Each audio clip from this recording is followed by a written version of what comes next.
Le genre cyclamen fait partie de la famille des Primulacées. On en compte une vingtaine d'espèces, des vivaces tubéreuses qui sont originaires de Méditerranée et d'Asie. On connaît surtout le cyclamen de Perse, Cyclamen persicum, qui pousse naturellement dans les pays autour de la Méditerranée. Et bien là-bas, il fleurit pendant l'automne et en hiver, alors que la saison est plus fraîche et plus humide. Et ce cyclamen de Perse a donné naissance à de très nombreux hybrides qu'on appelle le cyclamen des fleuristes, et on en trouve de toutes les couleurs. Lorsqu'on achète un cyclamen, il va fleurir de septembre à mars. On le trouve donc en magasin pendant l'hiver, et là pour les fleurs, eh bien vous avez le choix, elles peuvent être frangées. Puis alors les couleurs, vous avez la possibilité d'avoir du rouge, du blanc, du panaché, bon il y a un petit peu tout. Les cyclamens de Perse et leurs hybrides craignent un petit peu les grands froids.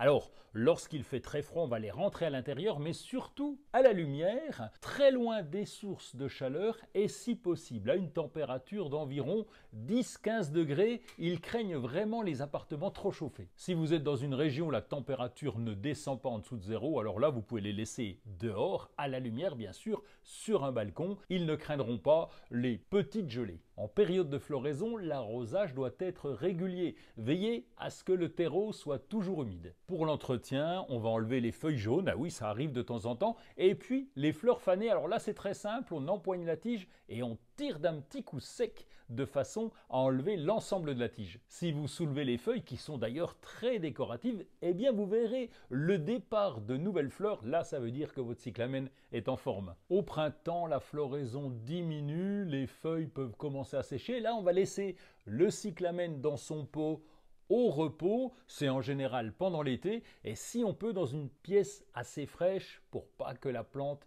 ait trop chaud, et là on l'arrosera de temps en temps. Si vous avez bien suivi ces soins, à partir de l'automne, la plante va se remettre en végétation et redonner des fleurs, mais ça sera pour l'automne.